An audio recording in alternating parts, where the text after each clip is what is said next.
안녕하세요. 일단 오늘은 거의 테스트를 위해서 한번 이제 보이스룸 기능을 처음 이용해 보는데, 열림 쿵쾅님 들리시면 우리 단톡방에 숫자 1 한번 쳐주세요. 음, 일단 어제 시장 흐름이 갑자기 급변했어요. 급변한 이유가 뭐냐면, 미국 월스트리트가에서 조금 유명한 사람 중에서 이제 두 명이 이제 채권 금리가 이제 하락하는 거에 대해서 언급을 한 게 있어서 이제 급격하게 시장이 급반등을 시작했거든요. 그래서 우리가 이제 보유하고 있던 포지션 청산 시도를 했는데 그 청산이 안 되고 그대로 급등세가 쭉쭉쭉 이어지면서 이제 오늘도 계속해서 급등세가 나오고 있네요. 사실 이게 조금 예전에 그 엔비디아 하나로 시장을 끌어올렸을 때랑 또 뭐였죠? 얼마 전에 어 경제 데이터 무시하고 그냥 신뢰도가 낮은 고용 지표 하나로 시장을 쫙쫙쫙 끌어올렸을 때랑 비슷한 상황이에요. 지금 데이터 나오는 걸 봐도 이제 중장기적으로 시장이 조금 어려운 상황이거든요. 근데 그럼에도 불구하고 단순히 두 명이 그냥 자기들 뭐 공모해도 포지션 청산을 했다. 앞으로 이제 경기 침체가 곧 시작될 거다. 그리고 이제 단기 금리가 떨어지고 기준금리도 이제 인하를 할 때가 멀지 않았다. 뭐 이런 별거 아닌 걸로 지금 시장이 엄청 예민하게 반응하면서 급등세가 나오고 있어요. 저는 아직도 이게 뻥카로 보이긴 하는데 이게 현재 기존에 유지하고 있던 포지션을 홀딩하기에는 리스크가 너무 커요. 왜냐면 이게 급반등이 나온 지점도 저점 부근에서 나왔고 그 반등도 너무 강하기도 했고 그리고 이제 월가에서 조금 이제 돈 좀 굴린다는 그 큰 손들이 이제 그런 발언을 하면서 그 발언이랑 동시에 채권 금리가 급등하고 있던 게 뚝뚝뚝 떨어지면서 시장도 이제 급반등을 시작한 거거든요. 그래서 이거를 무시할 수는 없어요. 그래서 우리가 원래는 더 큰 수익을 챙길 수도 있었지만 어쩔 수 없이 오늘 기존 포지션을 청산을 한 거예요. 근데 이제 또 실적 발표 기대감. 솔직히 지금 실적은 상관없어요. 실적은 그냥 개별 종목이 움직이는 거랑 관계가 있고 시장 자체는 음, 사실 이게 뻥카야.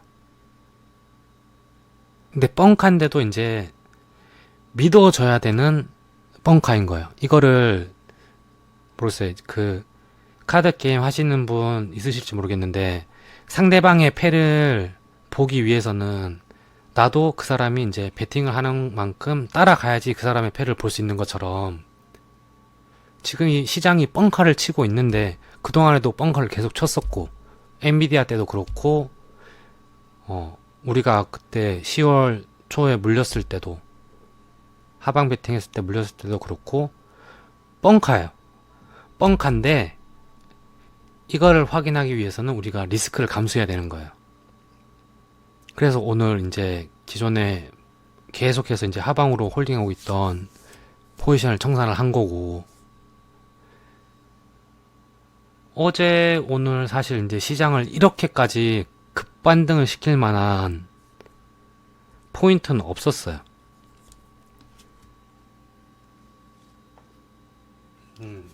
지금 오늘도 1% 가까이 상승하고 있는데 오늘 1% 가까이 상승할 만한 게 아니거든요. 단순히 이게 제일 영향력을 준 거는 채권 금리, 국채 금리, 미국 국채 금리가 이제 하락을 해서, 왜냐면 시장이 이번에 하락할 때 국채 금리가 급등하는 것 때문에 그거에 대한 우려감으로 하락한 부분이 많이 있거든요. 근데 어제 채권 공매도, 큰손이 채권 공매도 포지션을 청산했다. 그 뉴스가 뜬 이후로 정말 이제 급반등을 하면서 우리가 청산을 못한 거잖아요. 대충 어렴풋이 이게 이제 적당히 청산해야 되겠다라는 생각을 했는데, 그런 경제 데이터를 무시하고 그 다음에 지정학적 리스크, 정치적인 리스크, 지정학적 리스크는 이제 이스라엘 전쟁, 정치적 리스크는 지금 미국은 상원 하원 중에서 하원에 이제 의장이 대표하는 사람이 없는 상황이 계속해서 유지되고 있고, 그걸 뽑는 투표도 계속해서 이제 부결이 나면서 공석으로 있는 상황인데, 그 와중에 바이든은 계속 국채 발행하면서 돈을 풀겠다. 이스라엘이랑 이것저것 도와주면서 1,000억 달러 이상 또 돈을 풀겠다. 그러니까 악재가 해소가 된 게 하나도 없거든요. 근데 그럼에도 불구하고 이거를 끌어올린 거는, 그러니까 둘 중에 하나예요. 이게 진짜 이제는 추세를 반전하고 상승 흐름을 만들거나, 아니면 이제 상승에 베팅을 하도록 꼬시고 난 다음에 한번 제대로 내려꽂거나, 그 둘 중에 하나거든요. 그런 상황에서 혹시라도 이게 정말 추세 반전이 일어나서 쭉쭉쭉 가버린다면, 일단 11월 FOMC에서는 금리 동결이 확실시 되는 상황에서 그런 거 하나로 저번에 우리가 엔비디아 때나 이번에 신뢰도 없는 고용지표 발표 때 괜히 어차피 내려갈 건 알았지만 물려가지고 고생을 했잖아요.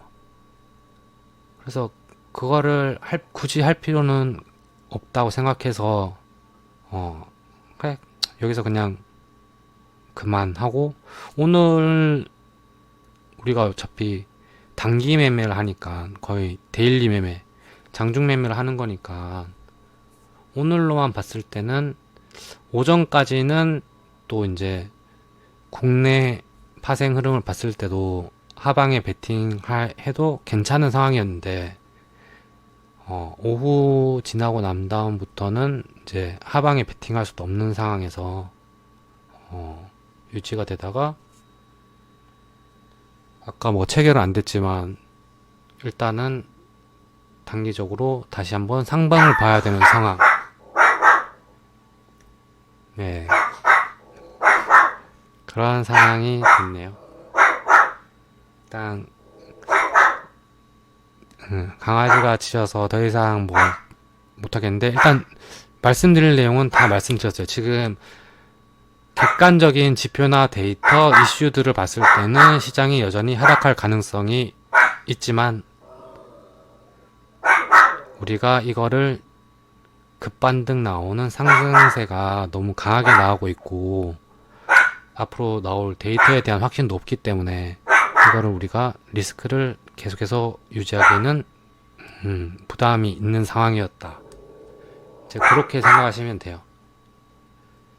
일단 오늘 상방 포지션 보다가 마지막에 진입 못한 건 있지만, 내일 오전에는 또 어떻게 될지 모르겠어요. 그리고 내일은 또 주요 지표가 발표가 있고,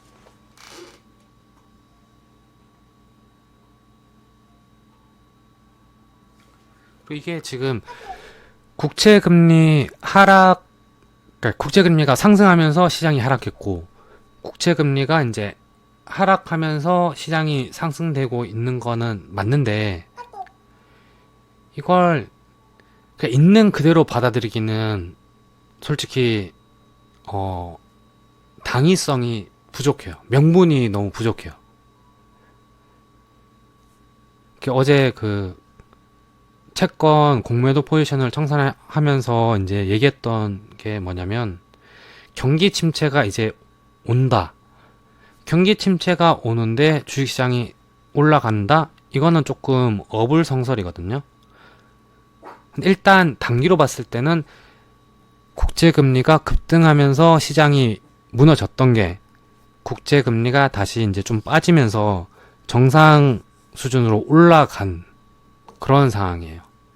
그래서 우리는 중장기적으로는 하방에 대한 가능성을 계속해서 염두에 두면서 그날 이슈랑 시장 흐름에 맞는 그런 대응을 하면서 뭐 챙길 수 있는 수익 챙기고 뭐 예상한 대로 이제 움직이지 않으면 손실 없이 빠져나오고 아니면 완전히 이제 반대 방향으로 가게 되면 뭐 손절을 하거나 포지션 전환하면서 이제 수익을 챙길 수 있는 만큼 챙기거나 이제 그런 식으로 대응할 거예요. 뭐 텔레그램으로 이제 다 말씀드릴 수 없는 부분들에 대해서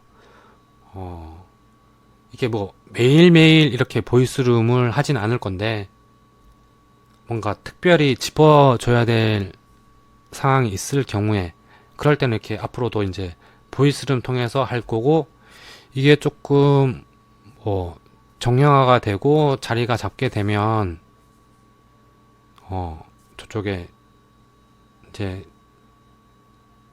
선물 달러 원정대 말고 일반 그냥 소통하는 방 있잖아요.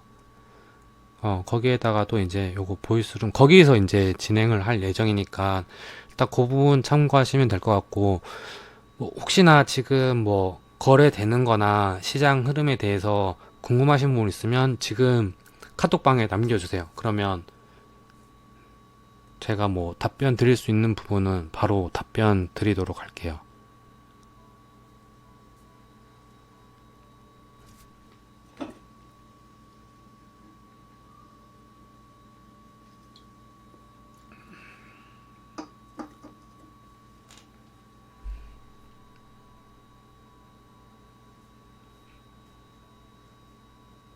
이게 지금 일단 그 사무실에 있던 마이크를 쓰는 게 아니고 새로운 마이크를 쓰는 거라서 이제 음성이 어떻게 들어가는지도 확실하지 않거든요.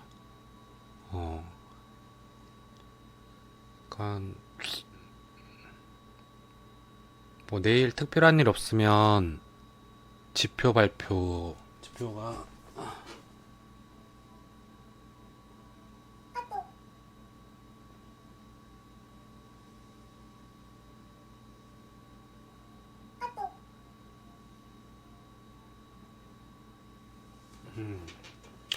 내일은 미국 주택 판매에 대한 부분이랑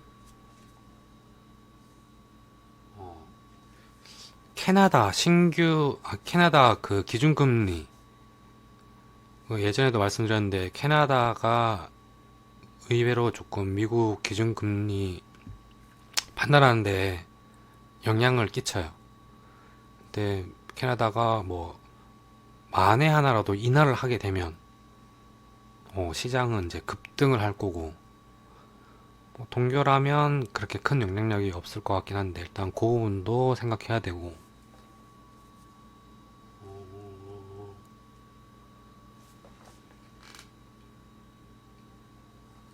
일단 내일은 그 두 가지가 제일 클 거고